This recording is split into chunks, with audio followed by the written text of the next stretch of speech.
ज्ञान उधति अरु ज्ञान घन सदगुरु शंकर रूप नमो नमो बहुबारही सकल सपूजन हो। भक्तगणों को तथा धर्म अनुरागियों को मेरा हार्दिक नमन। संत वाणी में शब्द आया है,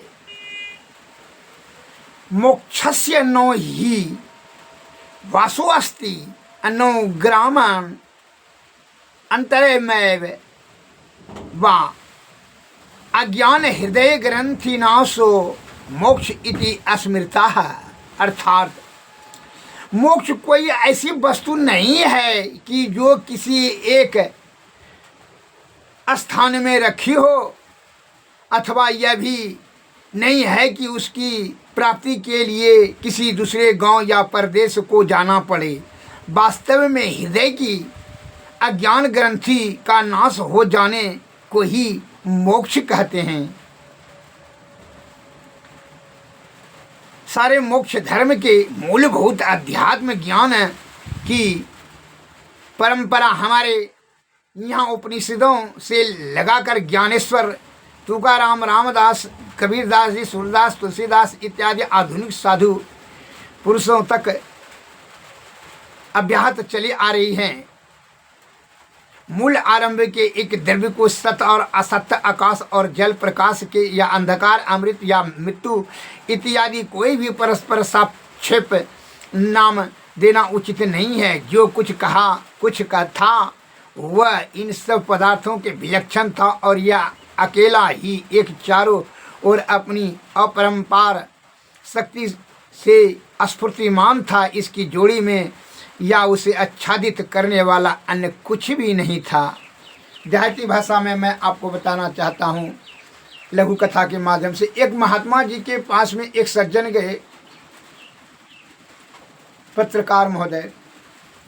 उन्होंने पूछा, महात्मा जी आप जो है ध्यान करते हैं तो तुरंत ध्यानाभ्यस्त हो जाते हैं, ध्यान में लीन हो जाते हैं, लेकिन हम लोग तो ध्यान करते हैं तो ध्यान लगता ही नहीं है, मन स्थिर होता ही नहीं है। इसका क्या कारण है, क्या मतलब है, क्यों नहीं लगता है? तो महात्मा जी ने कहा कि ठीक है, कल जो है 10 बजे दिन में आना, बताएंगे इसके बारे में।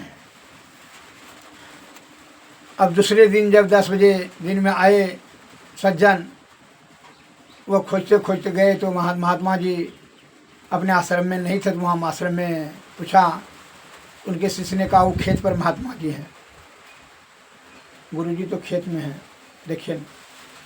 तो वहाँ से गए तो देखा महात्मा जी तो धान लगा रहे थे, एक दूसरे बीज को उखाड़ करके दूसरे खेत में लगा रहे थे। तो वो वहाँ जा कर के पूछे, अड्डा पर खड़ा होकर के, खेत में खड़ा होकर कहता है, महात्मा जी आप बोले थे कि कल 10 बजे आइएगा तो हम आपको बताएंगे इस रहस्य को, तो बताइए ना, बताने की कृपा करें।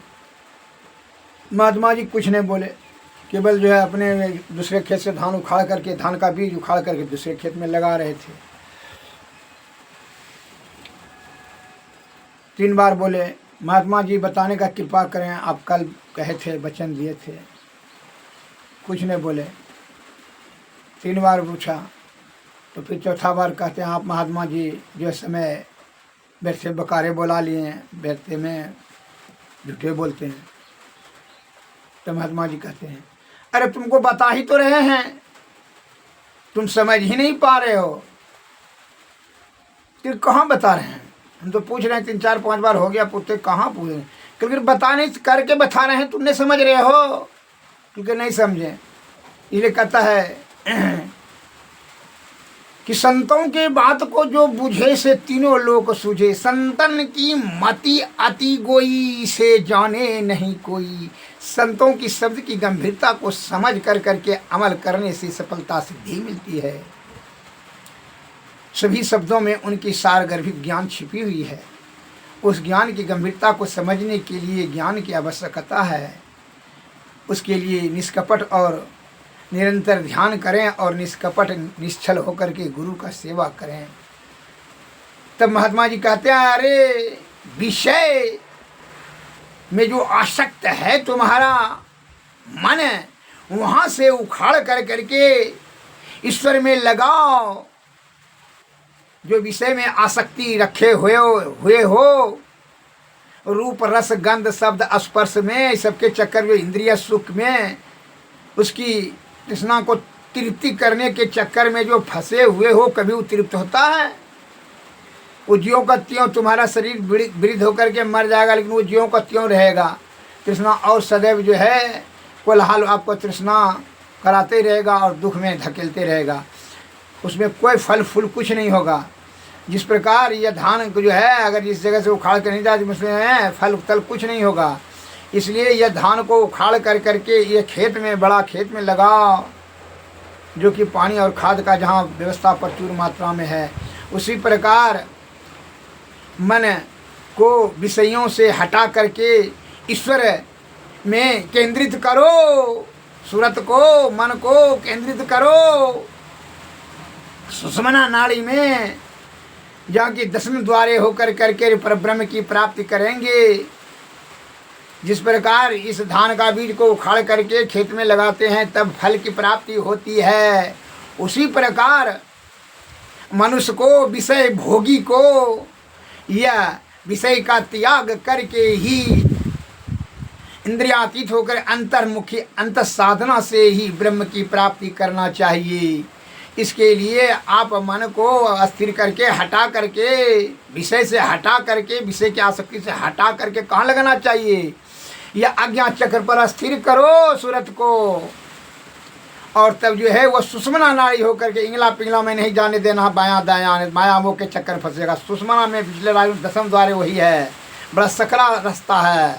सुषुम्ना मार्ग बड़ा सकरा है, उसमें जो ऊपर की ओर चढ़ाओ तब तीनों पर्दों के पार होगा, अंधकार प्रकाश और शब्द मंडल में जाएगा। इसलिए संत वाणी में कहा है, आया है शब्द, ध्यान अभ्यास करो सद सदहि, चातक दृष्टि बनाई हो, लखत लखत बिंदु छवि बिंदु प्रभु की, शब्द मंडल धसी धाई हो, ध्यान अभ्यास करो सद सदहि, चातक दृष्टि बनाई हो, अलखत लखत छवि बिंदु प्रभु की, शब्द मंडल धसी धाई हो, ध्यानाय अभ्यास करो सद सदहि। चातक दृष्टि क्यों कहा रहा है? ध्यानाभ्यास करने से विषय वासना छिन्न होता है। चातक दृष्टि में कौन चीज? चातक वह पक्षी है जो केवल जो है वह स्वाति बूंद का ही इंतजार करती है और कोई वर्षा का पानी वह ग्रहण नहीं करती है, न जल का, न नदी का, न गंगा जल का, न समुद्र, किसी चीज। वह चातक वही स्वाति बूंद का ही जो हमेशा निहारती रहती है। स्वाति नक्षत्र में जो वर्षा होती है उसी का बूंद जो है उसके मुंह में एक भी बूंद चला जाए उसका तृप्ति हो जाती है। उसी प्रकार तुम सुषुम्ना में ध्यान सदैव करते करते जो है तीनों पर्दों के पार अंधकार प्रकाश और शब्द मंडल में चले जाओगे, तब सारा शब्द में अनहद नाद सुनाई पड़ेगा।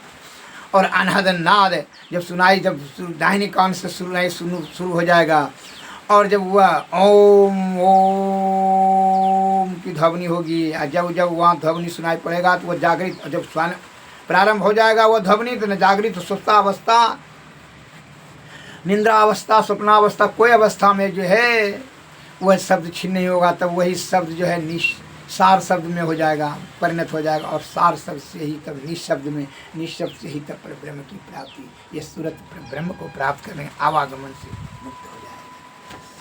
वही अनहद में जो शब्द होती है, शब्द में जो ध्वनि होती है और ध्वनि में जो ज्योति होती है, वही ज्योति में मन लीन किया जाता है। वही लीन जब हो जाएगा तो वह सार शब्द प्राप्त होगा।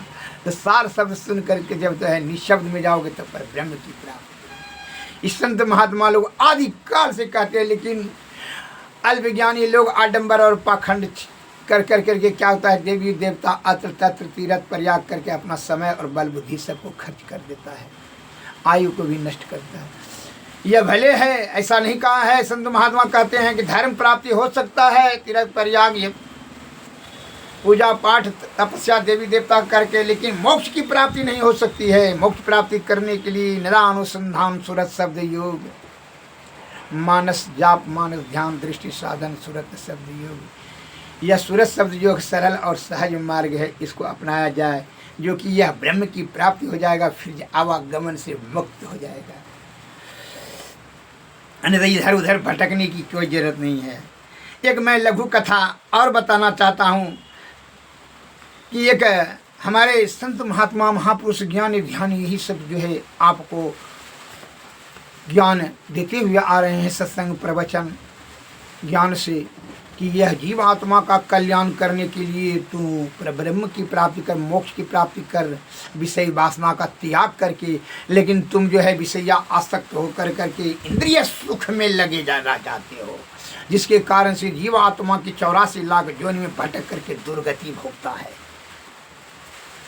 एक लघु कथा में बताता हूँ, इसलिए कहता है कि संतों के बात को जो बुझे उसे तीनों लोक सूझे। एक जो सेठ जी, मैं एक उदाहरण देता हूँ। एक सेठ जी जो है बहुत बूढ़ा हो गए थे, वो मरणासन पर चले गए, बेचारा अंतिम समय आ गया, मुंह से बोली बंद हो गया और गला अवरुद्ध हो गया।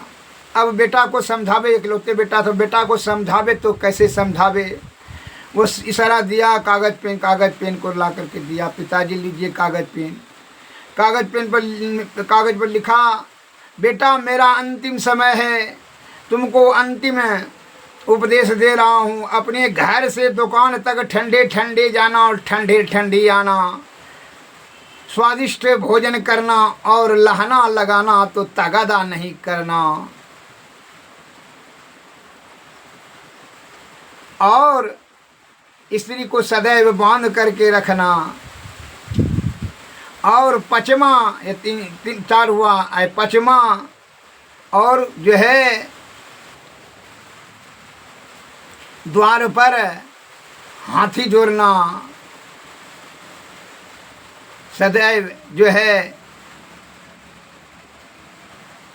आने जाने का साधन मिलते रहेगा। इतना लिखते लिखते बेचारा जो है दम छूट गया, अर्थात सेठ जी का मृत्यु हो गया।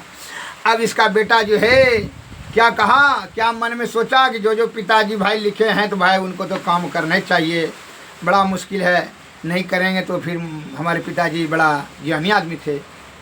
तो पिताजी ने कहा था कि दुकान तक ठंडी ठंडी जाना, ठंडे वह जो है बहुत रुपया पिताजी ने कमा करके जमा किए थे।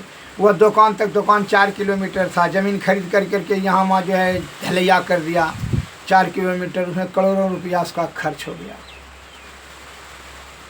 देखिए, इसलिए कहता है आत्मज्ञान बिना ज्ञान का सब सुना, सुनी समझाए मन मुदित मनो, मन जहीं जहीं अनुराग, लहीं 4 फल अक्षत जनो, साधु समाज पर्याग। सुनने से खल नहीं होगा, समझना होगा, और केवल समझने होगा, अमल करना होगा। बिना सोचे समझे जो करे पाछे पछता है, काम बिगाड़े अपना जग में होता है। इस समझ नहीं सका, उसी प्रकार जो है विषय भोगी लोग संत महात्मा के प्रवचन को, सत्संग को नहीं समझ पाते, कहते तू बल्ले का समय बर्बाद करता है। इसलिए वह कामनी कंचन और सुरा सुंदरी में लग जाता है, अपने बल बुद्धि और आयु को सब को उसमें खर्च कर देता है, और अंतिम में छाती पीट पीट कर करके रोता है कि हमको वह नहीं मानता, यह नहीं मानता, ऐसे सुख देता, ऐसे दुख देता है। दुख तो कौन नहीं सुख दुख कर दाता, निज कृत कर्म भोग होता था। अपने कृत कर्म से ही तो सुख दुख तू भोगता रहे। तू तो व्यर्थ में समय खर्च कर दिया, रूप रस गंध शब्द स्पर्श के चक्कर में फंसकर विषय आसक्त होकर मरने के समय भी तू विषय का भोग का ही चिंतन करता है। तू विषय आसक्त हो जाए, भोग का चिंतन करेगा, विषय वासना का चिंतन करेगा, मरने के समय में तो तुम्हारा अगले जोनि में भी तू विषय भोग्य जोनि में चला जाएगा, भाग में चला जाएगा। फिर 84 लाख जोनि में परिभ्रमण कर करके नाना प्रकार का तू भोगते रहना। इसलिए संत महात्मा कहते दसम द्वारे हो कर करके अज्ञान चक्र से सुषमन नाड़ी से ब्रह्म की ओर चले जाओ। तो है 9 दरवाजा में से किसी दरवाजे से निकलेगा जीवात्मा तो तुम्हारा दुर्गति निश्चित होगा। जैसे देखिए इसका सेठ जी का बेटा कैसे बिना सच्चे समझे जो है वो लिखा पिताजी ने कि भाई ठंडे ठंडी जाना, ठंडे ठंडी तो यहाँ ढलैये करवा दिया, पैसा करोड़ों पर खर्च कर, लहना देना मैंने ऋण देना तो तगादा नहीं करना। जो को ऋण देता था 10,000 20,000 50,000 लाख 2 लाख तो जो तगादे नहीं करता था। इस प्रकार से जो है ऋण लेने वाले की संख्या अधिक हो गया। ऋण ले लेके जाता 5 लाख 10 लाख पर जो देने का जरूरत क्या है, तो तगादा नहीं करते, देने का क्या जरूरत है, सब इसका जो है करोड़ों रुपया और ख़त्म हो गया।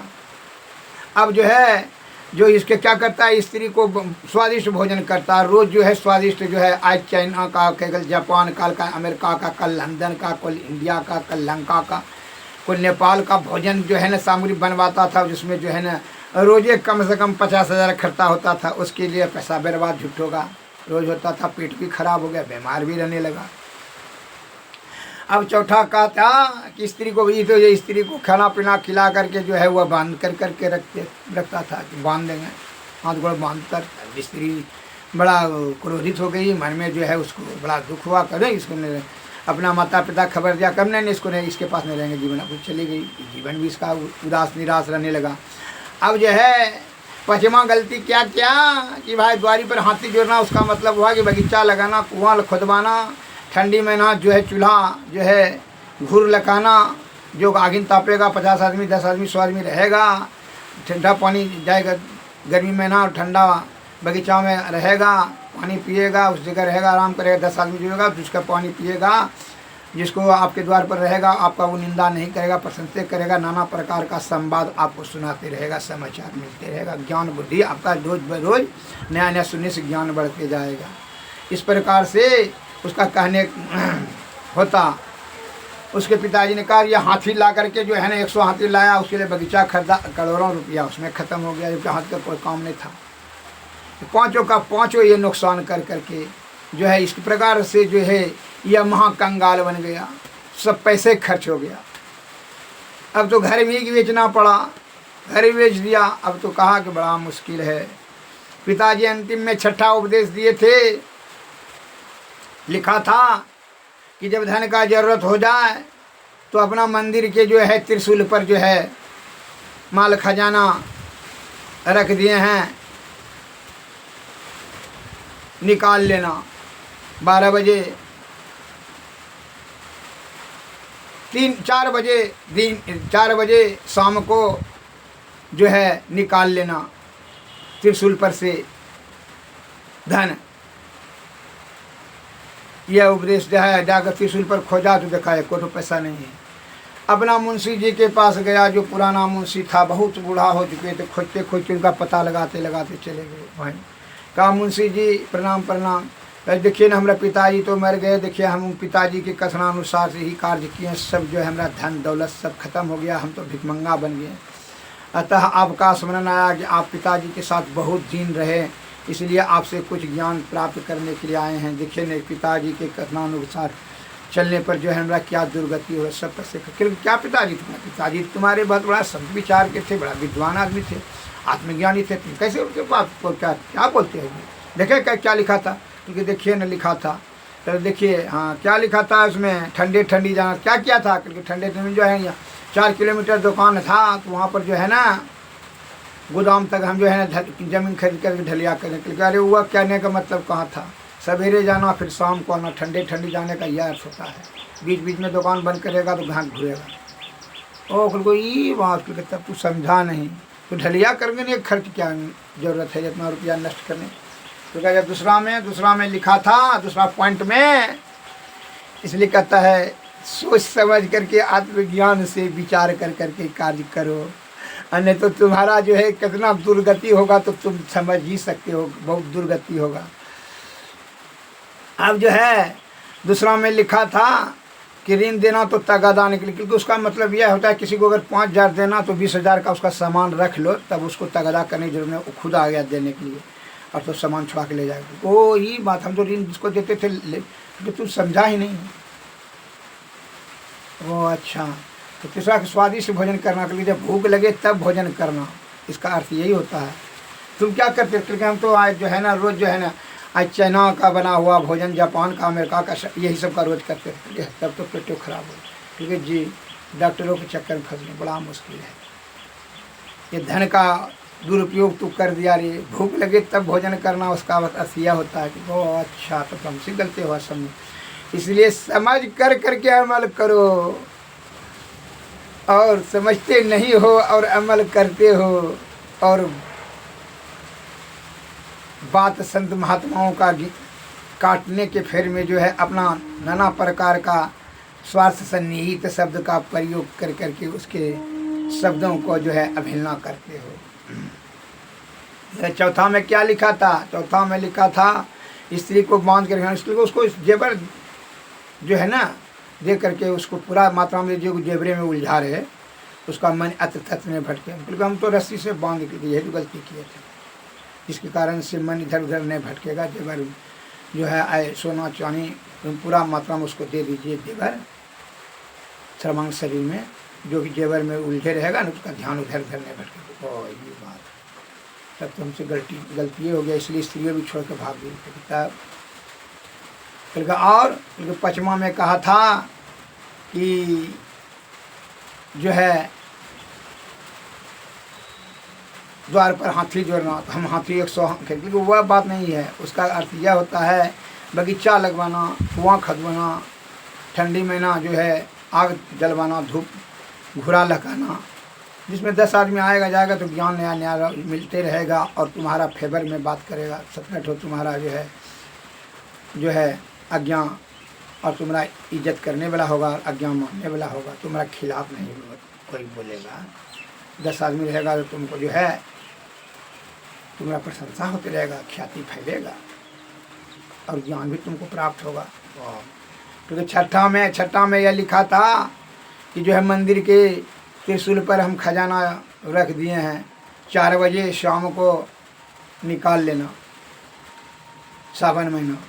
तो इसका अर्थ यह होता है कि सावन महीना जो है तो 4 बजे इंजुरिया पक्ष में, शुक्ल पक्ष में, जहाँ 4 बजे त्रिशूल का जहाँ छाया पड़ता हो उसी जगह खोद कर निकाल लो, वहीं खजाना है। वो जा कर के सबसे इसका धन नष्ट हो गया था। मुनीम जी के करने पर मुंशी जी ने जब ऐसा ज्ञान का उपदेश दिया तो उन्हें आकर करके त्रिशूल का जो छइयाँ पड़ रहा था उसको खोद के निकाला, उसमें 7 कलसी सोना का सिक्का था, निकाल करके पुनः जो है वह अमीर हो गया और फिर बढ़िया से बिजनेस करने लगा। इसलिए कहता है फिर सब सुखी हो गया। उसी प्रकार संत महात्मा लोग कहते हैं कि साधु की संगति, विषय वासना का त्याग और सद्गुरु के चरणों की सेवा, प्राणवायु स्पंदन, ज्ञान ध्यान करने की विधि जानो, तब क्या सादा भोजन सतोगुण में सदाचार का पालन करते, ब्रह्मचर्य का पालन करते हुए क्या करे, संत महात्माओं की सेवा करो, सदगुरु के शरण में जाओ, तब क्या होगा, उनके आशीर्वाद से, कृपा से जो है तुमको विषय त्याग करने की शक्ति प्राप्त होगी और वह ज्ञान मिलेगा। यह चित्त को यह शांत करने का वृत्ति जो है, यह मन की जो है अत्र तत्र जो भटका हो रहा है उस नियंत्रण में आएगा और फिर ध्यान से उनकी युक्ति करके, युक्ति से भक्ति से तो मुक्ति प्राप्त होगी, सदगुरु की कृपा से युक्ति मिलेगा, तभी यह मुक्ति होगा। तो इंद्रियातीत हो जाओगे, विषय त्यागने की शक्ति हो जाएगी, जिससे कारण से इंद्रियातीत विषय से अनासक्ति हो जाएगा और तब मन अस्थिर हो जाएगा। तब अज्ञात चक्र पर जो है अस्थिर कर करके सूरत को सुषमना में ध्यान करने से तीनों पर्दों के ऊपर अनहद नाद में जब जाएगा, अंधकार प्रकाश शब्द मंडल के ऊपर अनहद नाद में जाएगा तो मन वहाँ छिन्न हो जाएगा। तब सार शब्द की प्राप्ति होगी और सार शब्द से निशब्द, निशब्द से ब्रह्म की प्राप्ति अर्थात आवागमन से मुक्त हो जाएगा।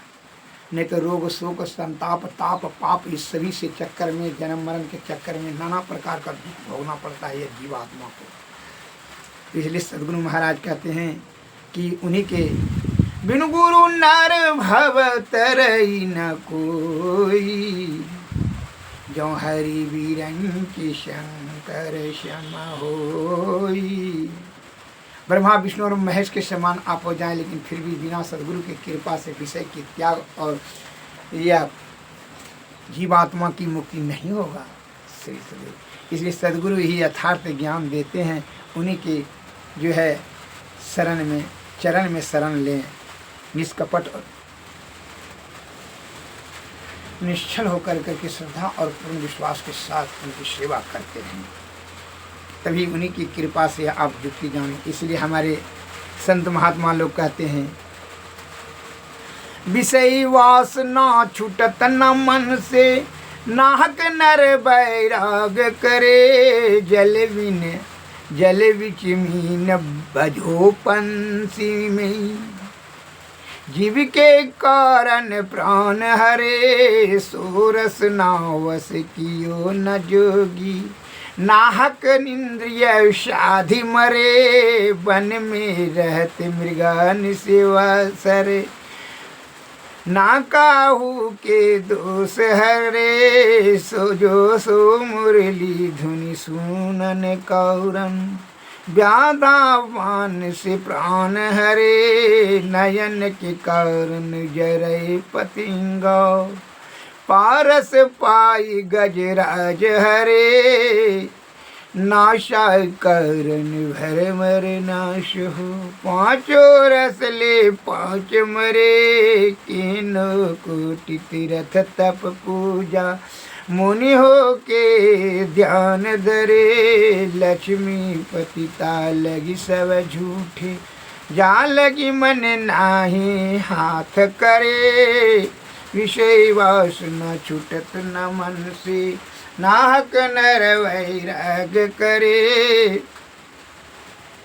श्री सदगुरु महाराज। इसलिए संत महात्मा के शरण में जाएं,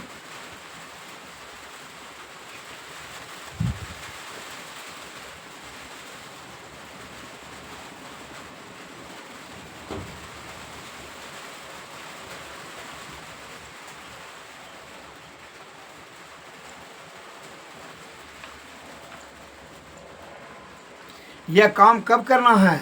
जीते जी कर लेना है। इसलिए संत महात्मा यह भी कहते हैं, ये करेंगे, आज करेंगे, कल करेंगे, ये सब कहने से नहीं होगा। कहता सो करता नहीं, मुंह का खल्लवार आखिर धक्का खाएगा साहब के दरबार। इसलिए कहते हैं साधो भाई, जीवत ही करुआ सा, जीवत समुझई, जीवत बूझई, जीवत मुक्ति गढ़वासा। साधु भाई जीवत ही करुआ सा, जियत कर्म की फांस न काटे, मुए मुक्ति की आशा। तन छूटे जीव मिलन कहा तू है, सो सब झूठी आशा।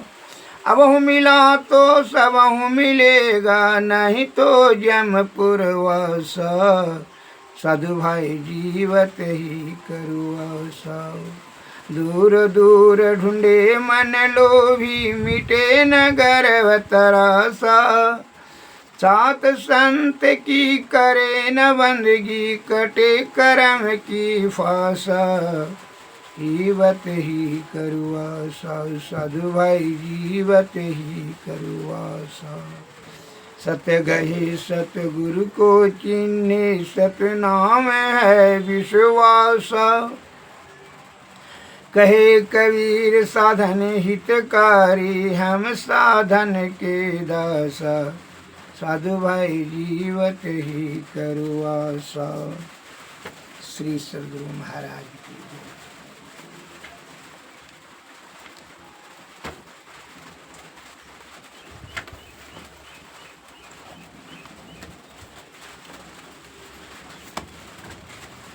ये सभी जो है ईश्वर की प्राप्ति बिन सदगुरु की कृपा से नहीं होगा। इसलिए कहते हैं और विधि बताते हैं, सदगुरु की शरण में जाओ। गुरु हरि चरण में प्रीति हो, जुग काल क्या करे। कछुए की दृष्टि दृष्टि हो, जंजाल क्या करे। जगन्नाथ का विश्वास हो, फिर यास क्या करे। दृढ़ भजन धन खास ही, फिर त्रास क्या करे। वैराग युक्ति अभ्यास हो, निराश क्या करे। सत्संगड़ में वास हो, भव फांस क्या करे। त्याग पंचे पाप हो, फिर पाप क्या करे। सत बिरत में दृढ़ आप हो, कोई श्राप क्या करे। पूरे गुरु का संग हो, अनंत क्या करे। मैं ही जो अनुभव ज्ञान हो, अनुमान क्या करे। गुरु हरि चरण में प्रीति हो, जुग काल क्या करे। जब गुरु के कृपा से युक्ति जानेंगे तो ध्यान करने की, जब सुषुम्ना नाड़ी में सूरज कैसे जाएगा तो उसमें कहे ऐन महल पट बंद कर लेके, चलु सुख मन घाटी हो। दृष्टि डोरी अस्थिर रहे, तम बीच ही में फाटी हो। खुले राह आसमान की, टूटे भ्रम टाटी हो। ज्योति मंडल धसि धाय के, निर्खत वैराटी हो। धुर धुन गही रुई लही, परम पद बंधन लेहु काटी हो। संतन की यह राज रही, भेक मर्म से पाटी हो। मैं ही देवी शाह विदाया, दिन नहीं भ्रम काटी हो। ऐन महल घटवन पट बंद करके, चल सुखवन घाटी हो। दृष्टि दूरी थिरे रहे, तम बिचही में फाटी हो। यह जो है, जब ऐन महल पर आँख बंद कर लेंगे तो जो है यह सुषुम्ना में ध्यान जब जाने, सूरज को सुषुम्ना नाड़ी में जब जाएंगे तब जो क्या होगा, दृष्टि जब अस्थिर हो जाएगा तब जो है अंधकार प्रकाश फट जाएगा। प्रकाश में जाएगा, प्रकाश में शब्द में, तब जो है भ्रम खत्म हो जाएगा। ये जो विषय का भ्रम सुख है सब नष्ट होगा। तो ब्रह्म की वहाँ जो शब्द मंडल से ऊपर जाएंगे अनहद में, तो ब्रह्म की जो है आपको वह अनुभूति हो जाएगा। फिर जो है आप आवागमन का चक्कर ही नष्ट हो जाएगा। यह सदगुरु के कृपा से ही संभव है। श्री सदगुरु महाराज की जय। अतः उनकी शरण में जाएं। आरती तन मंदिर में कीजिए, दृष्टि जुगल कर शन मुख दीजिए। चमकई बिंदु सूक्ष्म यति उज्ज्वल, ब्रह्म ज्योति अनुपमल फलीजिए। चमक जगमग जगमग रूप ब्रह्मंडा, निरखी निरखी ज्योति तज दीजिए। शब्द सूरत अभ्यास सरलतर, करि करि सारा शब्द गही। ऐसी जुगति कया गढ़ त्यागी, भव भ्रम भेद सकल मल छीजी। भव खंडन यारति यह निर्मल, करिमेहि अमृत रस कीजिए। आरती तन मंदिर में कीजिए, दृष्टि जुगल कर सन मुख दीजिए। श्री सदगुरु महाराज की जय। श्री सदगुरु सदगुरु नमस्कार। जय हिंद।